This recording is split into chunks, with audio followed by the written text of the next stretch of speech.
ler o capítulo, os irmãos acompanham, Atos 3. A palavra do nosso Deus nos diz assim: Pedro e João subiam ao templo para a oração da hora nona. Era levado um homem coxo de nascença, o qual punham diariamente à porta do templo, chamada Formosa, para pedir esmola aos que entravam. Vendo ele a Pedro e João que iam entrar no templo, implorava que lhe dessem uma esmola.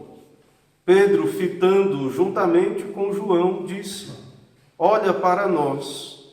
Ele os olhava atentamente, esperando receber alguma coisa.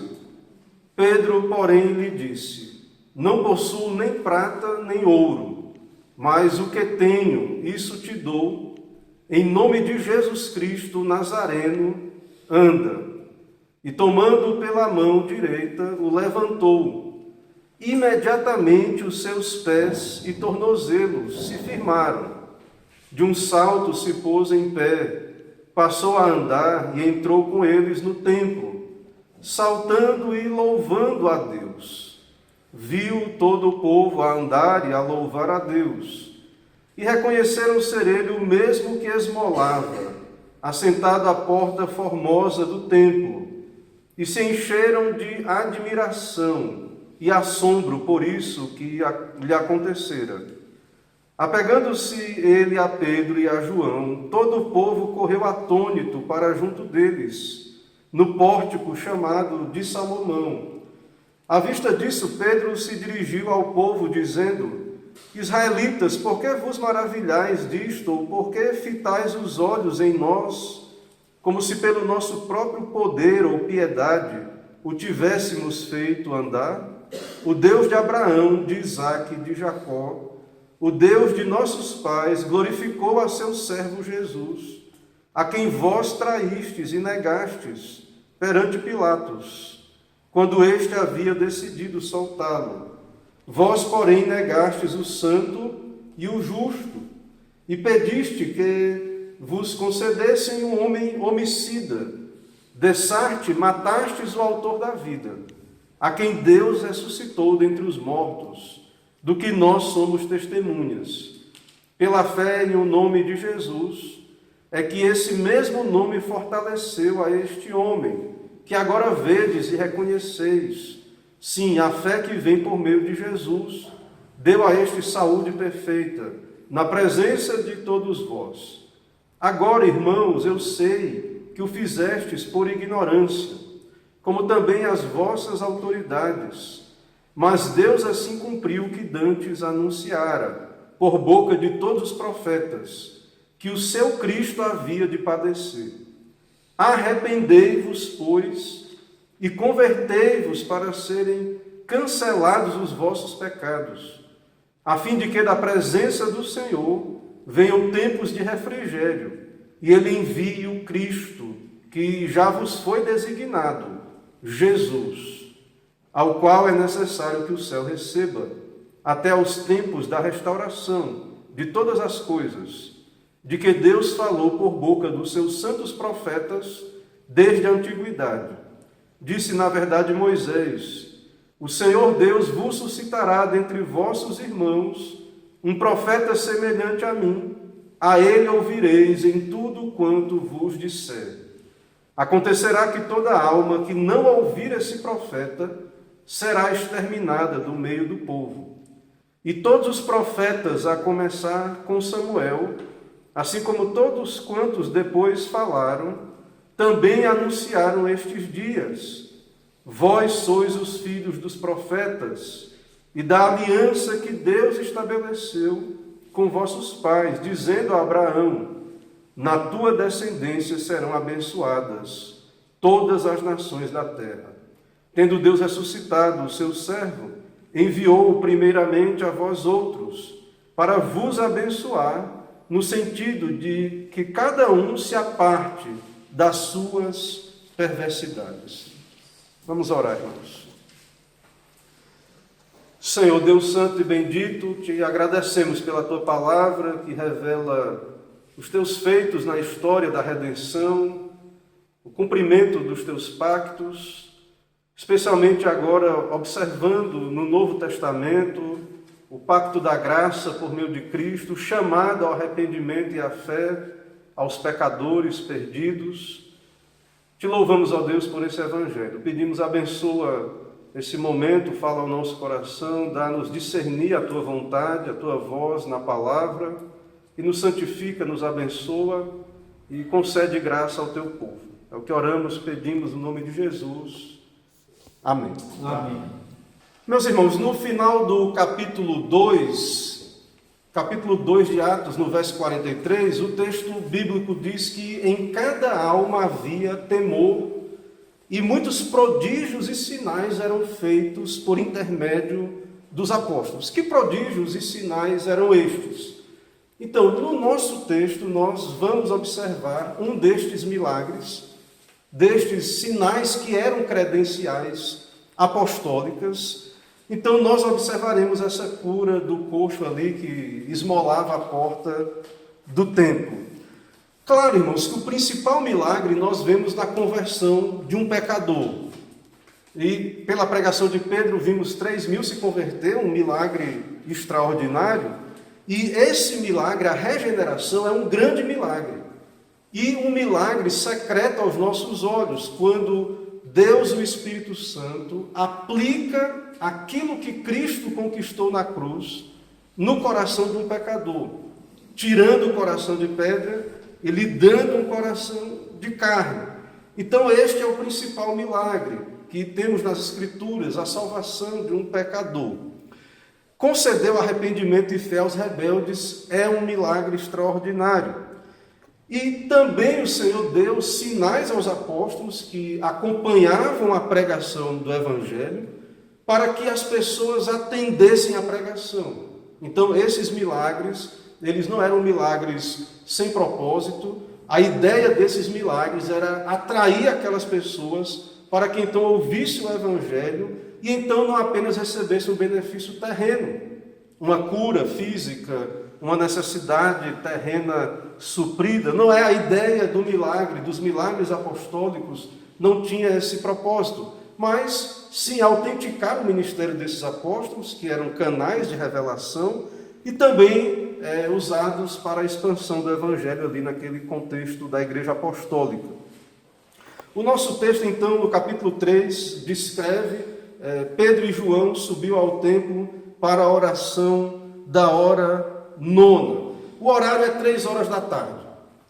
Então, o ministério de Pedro, ele é enfatizado no livro de Atos, juntamente com o de Paulo, mas nós sabemos, e aqui no nosso texto temos João, e há outros apóstolos nesse contexto do livro de Atos, mas há de fato um certo protagonismo em Pedro, depois em Paulo, mais na frente no livro de Atos, e os irmãos vão perceber isso à medida que observarem a pregação nesse livro de Atos. Então há uma ênfase no ministério de Pedro.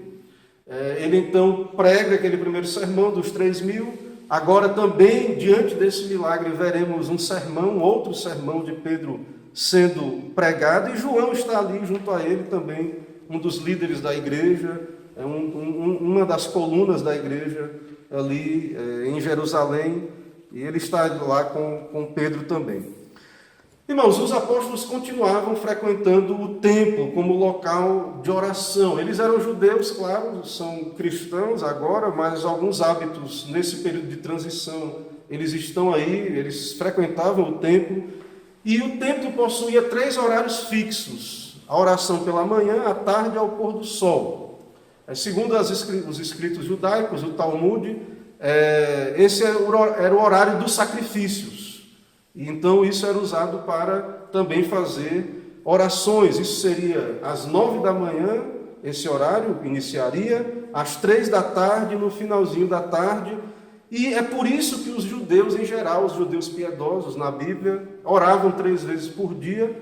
E há alguns modelos de piedade cristã que também enfatizam isso, a importância de começar amanhã, o dia com Deus e lembrar do Senhor, no correr do dia, no final do dia também meditar na palavra de Deus, orar. Então nós vemos que havia uma piedade judaica, os apóstolos também, como judeus, tinham esse hábito de oração.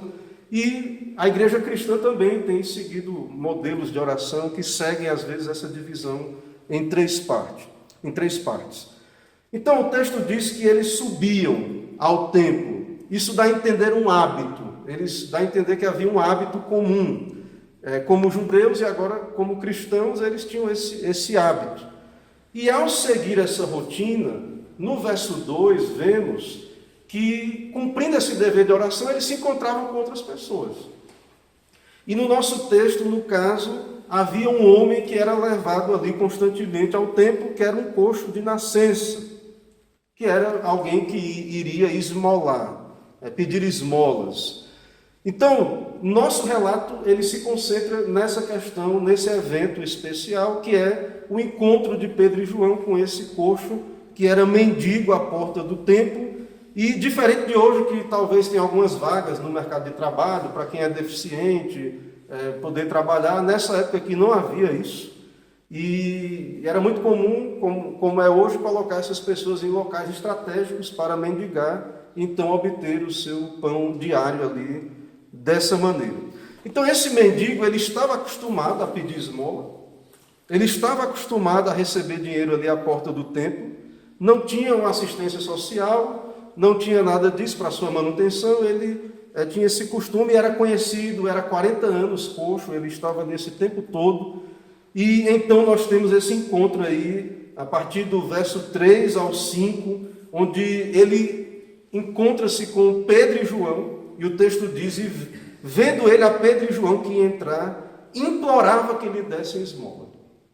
Pelo contexto, tudo indica que eles não sabiam de quem se tratava, era mais alguém que iria entrar ali no templo, e ele então implora por uma esmola.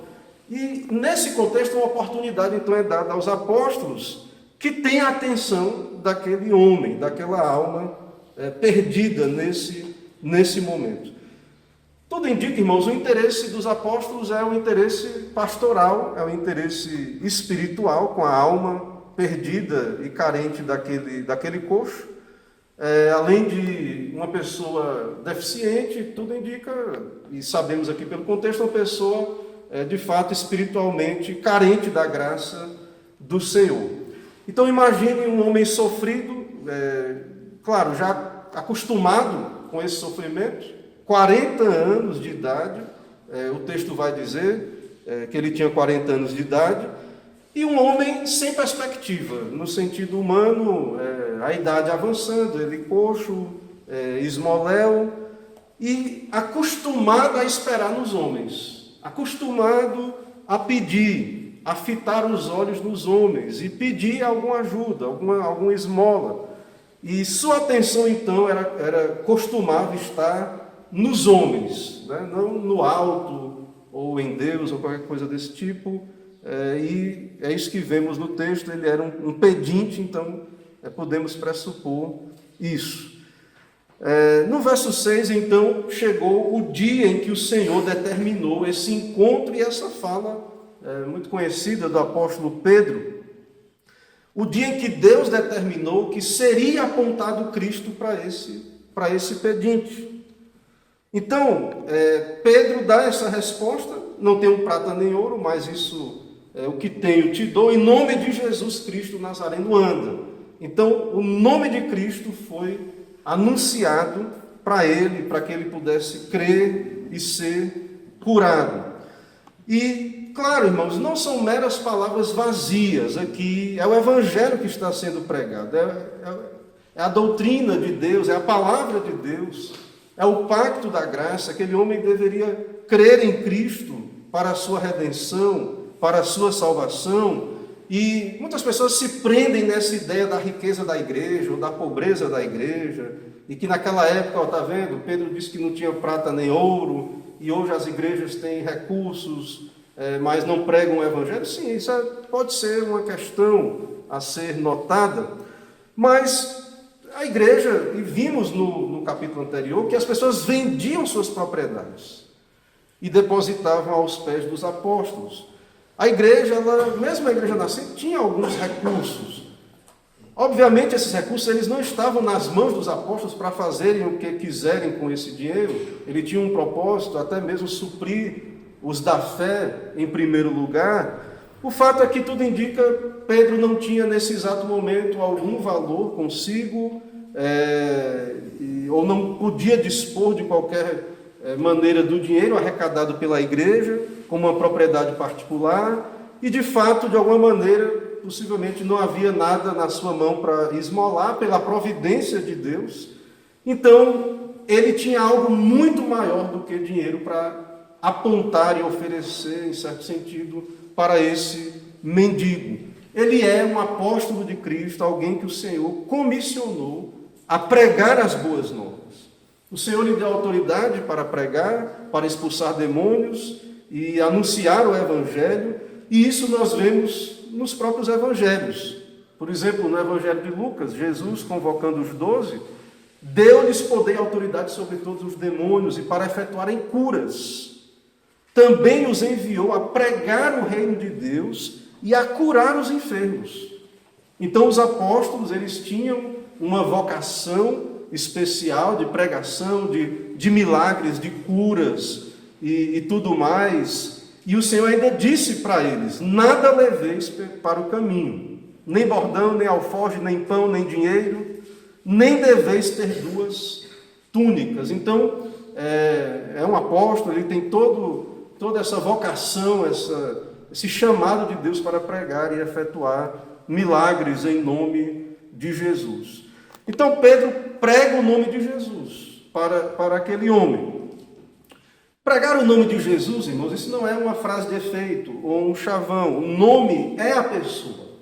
Na Bíblia, os nomes de Deus dizem respeito a quem Deus é, diz respeito ao próprio Deus. Então, ele prega Jesus, o nome de Jesus, e prega o Evangelho. Cristo é o Messias prometido no Antigo Testamento. Esse que nasceu, morreu, sofreu por nós, é rei, é Senhor, ele ascendeu ao céu, ele está à destra do Pai, ele é o profeta que deveria vir ao mundo. E Pedro então ordena, em nome de Jesus e pelo poder do Espírito Santo, que aquele homem atenda, confesse as palavras e crê em Jesus e seja curado e ande. E o Espírito Santo aplicou isso ao seu coração, ele creu, foi curado, é isso que vemos em nosso texto. Então, há um milagre, de fato, não é, talvez como alguns possam pensar, uma reabilitação, não é, é algo imediato. O milagre não se opõe a meios ali que são usados, por exemplo, Pedro dá a mão para o mendigo, né? Ali no verso 7, tomando pela mão, o levantou. O homem tem 40 anos, ele não sabia o que era andar, nunca havia andado. Então Pedro toma pela mão, levanta, imediatamente os seus pés e tornozelos se firmaram, e de um salto se pôs em pé. Então o coxo, que agora dá um salto, se põe de pé, está andando, ele adora a Deus, ele louva a Deus, e todo mundo sabia que ele era coxo, que não conseguia andar, que era esmoléu, e o texto diz, viu todo o povo andar e louvar a Deus, e ele sabia o que era ele mesmo. Não é como hoje temos aí multidões seguindo religiões e não temos muitas vezes como averiguar, não conhecemos essas pessoas que, não estou dizendo que não tenham testemunhos genuínos, sim, Deus é um Deus de poder e cura, e oramos aqui na igreja, e o Senhor tem atendido às nossas orações e efetuado curas, mas aqui é muito claro que era alguém extremamente conhecido e algo que despertou grande atenção ali naquele contexto. Então, há uma operação de fé no coração, há um milagre físico acontecendo, um homem que nunca havia andado se pondo de pé, alegria no seu coração, poder para andar, e então esse homem obviamente se apega aos apóstolos, ele anda junto com os apóstolos, e isso chama a atenção para o trabalho, a pregação, o ministério desses apóstolos. Irmãos, tudo isso que está acontecendo é a continuidade do que começou no ministério de Jesus, no livro de Atos. E tudo isto aqui são marcas do reino do Messias. Então tudo isso está apontando para Cristo. Essa obra do Espírito, trabalho dos apóstolos, sobre o reino do Messias, o profeta Isaías, ele descreve esse reino da seguinte maneira: como é que é o reino dos céus? Jesus conta parábolas, e tudo, mas eu quero que observemos em Isaías 35, de 5 a 6, como eles iriam saber, os judeus, que o reino do Messias chegou, estava presente. Veja, Isaías 35, de 5 a 6. Então se abrirão os olhos dos cegos e se desimpedirão os ouvidos dos surdos, os coxos saltarão como servos e a língua dos mudos cantará, pois águas arrebentarão no deserto e ribeiros no ermo. Então a vinda do Messias, o reino de Deus, a sua chegada, seria marcado por esses sinais. E por isso nós temos a plena certeza que as promessas se cumpriram. As promessas de Deus no Antigo Testamento, tudo isto se cumpriu no Novo Testamento, em Cristo, nos seus apóstolos. O reino veio, ele está presente, ele está entre nós, ele voltará também e será consumado. Cristo voltará e o seu reino será consumado na sua volta. Meus irmãos, então todos os que eram acostumados a ver esse homem como um homem doente, do verso 9 e 10, todos eram acostumados, era um hábito ver esse homem ali doente, agora contemplam um homem completamente curado. Um homem identificado como o antigo homem, louvando a Deus, saltando de alegria e tudo mais. Os apóstolos, então, eles usam esse evento com que propósito? Pregar a Cristo mais uma vez. Tendo a atenção do povo, de todo o povo, Pedro prega um outro sermão, mais um sermão, aos homens de Israel que estão ali presentes. Então, observe, o milagre, volto a dizer, o milagre não tem um fim em si mesmo. O milagre abre porta para que o Evangelho seja pregado. Porque o Senhor está, o alvo do Senhor no seu Evangelho é a libertação da alma. É isso que importa. Muito mais do que o suprimento de uma necessidade terrena. Então, é isso que nós vemos nas Escrituras, no próprio ministério apostólico. A multidão, claro, ela fica surpresa, ela corre para onde os apóstolos estão, e também, claro, o homem curado estava ali perto a todo momento. E aí, irmãos, tem algo aqui interessante no texto, que é esse espanto dos judeus. Esse espanto dos judeus, ele é, de algum modo, repreendido por Pedro. Porque tudo isso que está acontecendo estava nas profecias. Se eles olhassem a Bíblia, lessem, lembrassem do texto, e olhassem para o que está acontecendo, tanto no ministério de Cristo, que já havia morrido e ressuscitado, e agora dos seus apóstolos, não há motivos, então, para espanto. É o que Pedro diz aí no verso 12. Israelitas, por que vos maravilhais? Por que estão olhando para nós, como se pelo nosso próprio poder ou piedade o tivéssemos feito andar? Vocês têm as Escrituras. Vocês creem na Bíblia. Como é que vocês estão surpresos com isso, que a Bíblia já falou, que é tão somente o cumprimento das profecias, daquilo que o Senhor anunciou por meio de seus profetas? Vocês não viram o que Cristo fez? Jesus, o Nazareno, varão aprovado diante de Deus, dos homens. Vocês não viram tudo isso? Vocês não são contemporâneos de Cristo? E agora esse mesmo poder continua. É no nome de Jesus que esse homem, então, ele anda. Então, por que estão olhando para homens? Será que meros homens podem fazer paralíticos andar? Então Pedro aponta para Cristo, olhem para o alto. Não é a nossa piedade. Então, Pedro, veja que Pedro, ele tenta tirar deles, tirar o foco do homem, dos apóstolos. Ele diz: por que fitais os olhos em nós? Então não olhe para nós, como se foi o nosso poder apostólico, como se tivéssemos algo em nós mesmos, uma santidade. Então ele aponta para Jesus Cristo. Não é poder, santidade particular, que dá a capacidade de operar milagres desse tipo, até porque não há quem não peque, ou algum homem que não tenha falhas diante de Deus, o Senhor então está operando. Isso é o reino do Messias, do Cristo, do Salvador. Isso que vocês estão vendo é o reino de Jesus Cristo. E tudo isso é o cumprimento das suas escrituras judaicas, que é o que ele diz no verso 13. O Deus de Abraão, de Isaque e de Jacó, o Deus de nossos pais, glorificou o seu servo Jesus, a quem vós traístes e negastes perante Pilatos, quando este havia decidido soltá-lo. Então, tudo isso são as promessas dadas aos patriarcas, o Deus de Abraão, o Deus de Isaque, o Deus de Jacó, e Jesus é o cumprimento dessas promessas, esse Jesus que vocês rejeitaram, esse Jesus que vocês traíram, entregaram a Pilatos. Então, o Deus dos patriarcas, Abraão, Isaque e Jacó, é o Deus de Jesus Cristo, ao qual nós pregamos. Jesus é o servo de Deus, o servo sofredor, que Isaías profetizou. Ele deveria sofrer. Vocês rejeitaram ele, mas vocês cumpriram as profecias. E ele foi finalmente glorificado.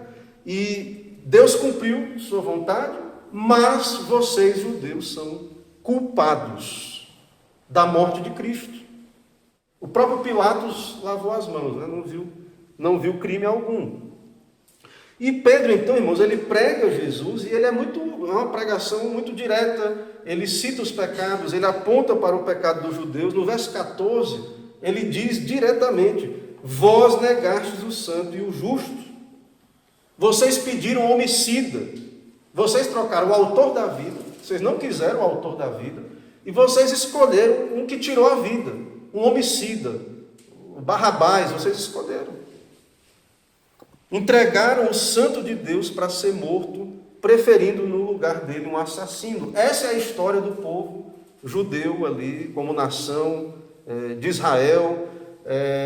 Claro que nem todos permaneceram com a história nesse ponto, muitos se converteram, mas como nação rejeitaram o seu Messias. Isso está nas nossas escrituras e é um alerta para os judeus, tanto estes aqui quanto todos que viveram e viverem até a volta de Cristo, escolheram um ladrão no lugar de um homem santo que nunca cometeu pecado, no lugar do Salvador, do Criador. Mataram o príncipe da vida.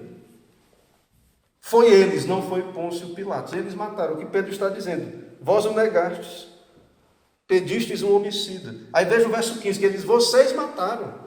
Vocês são assassinos do Cristo. Dessarte, matastes o autor da vida. Verso 15.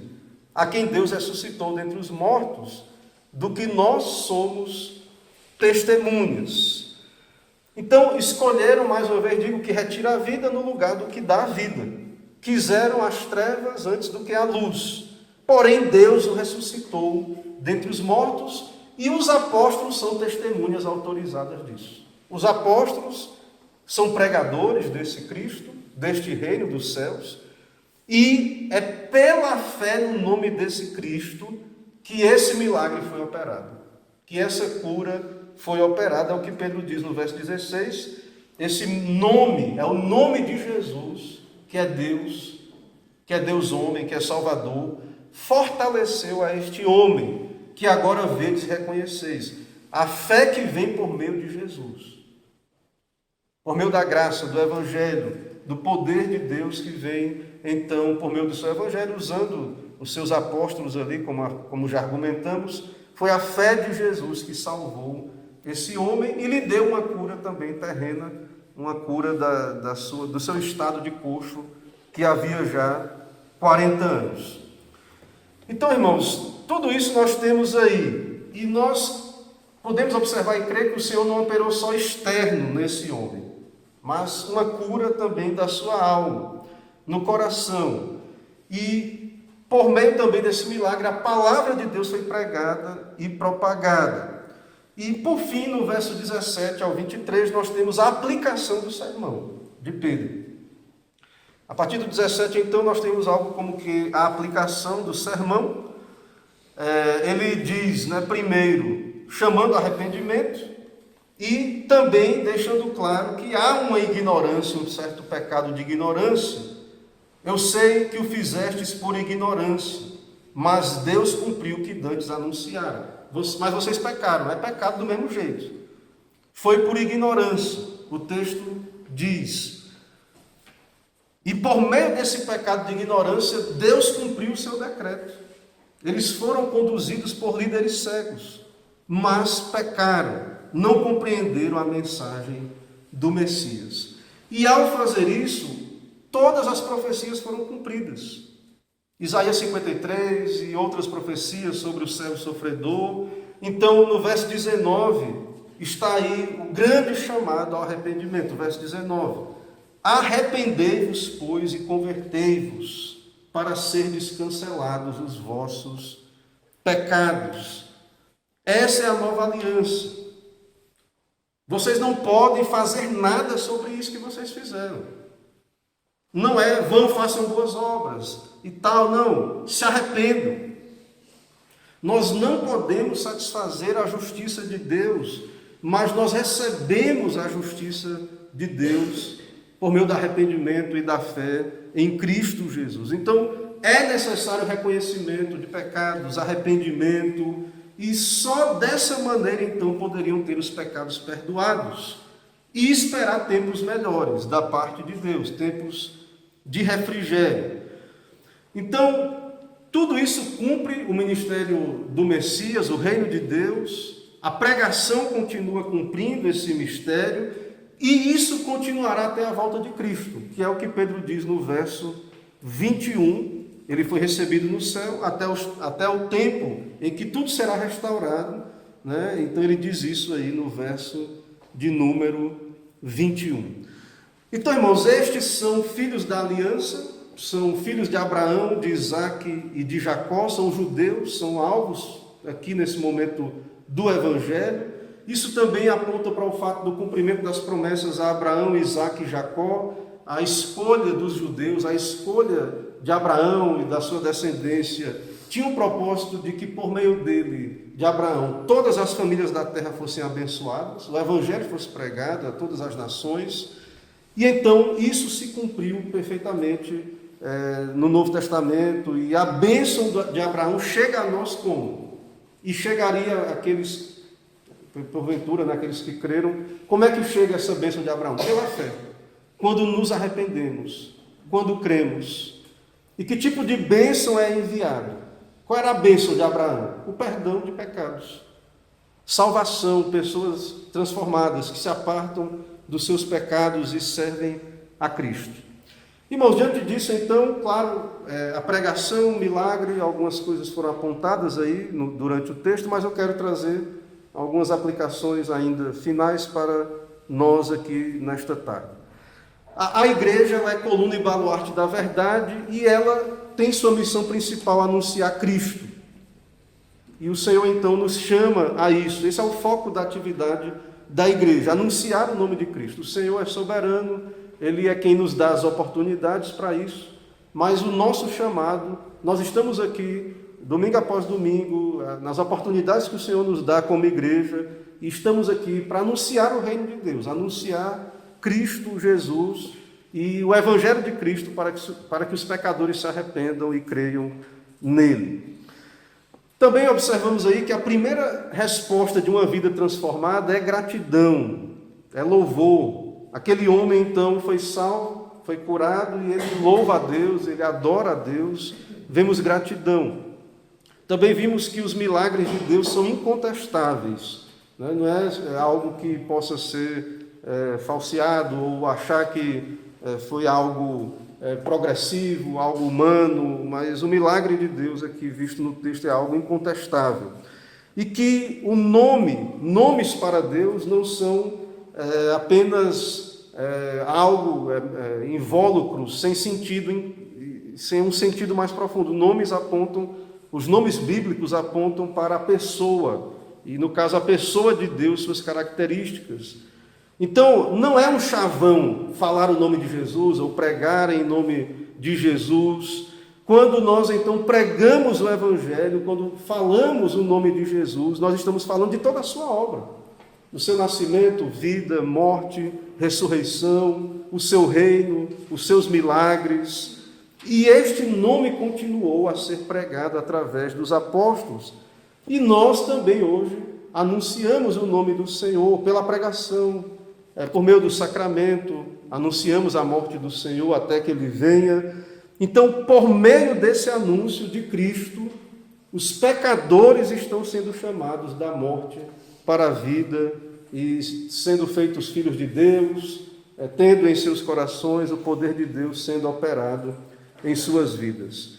Então, irmãos, que o Senhor nos ajude como igreja a cumprir nossa vocação, discernir o que era o propósito de Deus através dos apóstolos, também o que continua hoje, a nosso chamado de pregar o Evangelho, de anunciar a Cristo aos pecadores, e que possamos então fazer isso com confiança no Senhor, crendo que Ele, Deus o Espírito especialmente, é quem aplica o Evangelho aos pecadores e salva os que são dele.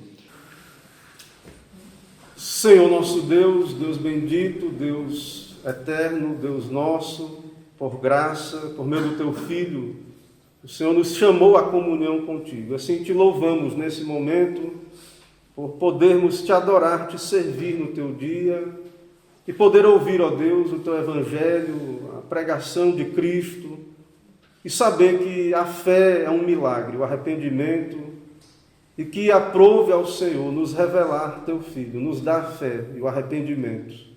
E o Senhor nos curou espiritualmente, nos salvou e tem também nos abençoado como povo Teu. Sabemos que há muitos que necessitam, ó Deus, ser curados fisicamente, espiritualmente, mas sabemos que especialmente o Teu propósito é salvar as almas para que também na volta do Senhor os corpos sejam plenamente glorificados e aperfeiçoados.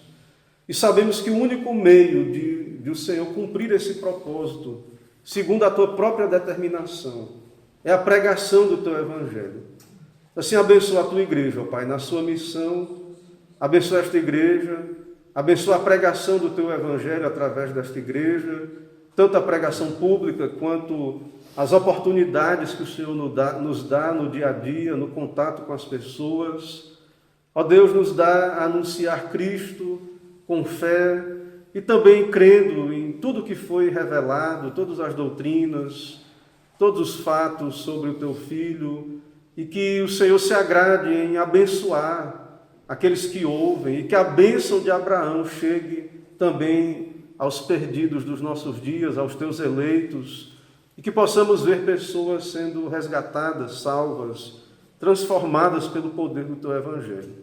E que isso possa também, ó Deus, trazer admiração aos que observam e simpatia também pela Tua igreja, como vemos que havia ali no período apostólico, e que mais pessoas ainda possam ouvir a pregação do Teu Evangelho. Dá-nos assim a Tua bênção, dá-nos uma semana de paz, nos guarda, protege, abençoa todo o Teu povo. É o que pedimos, oramos em nome de Cristo Jesus. Amém.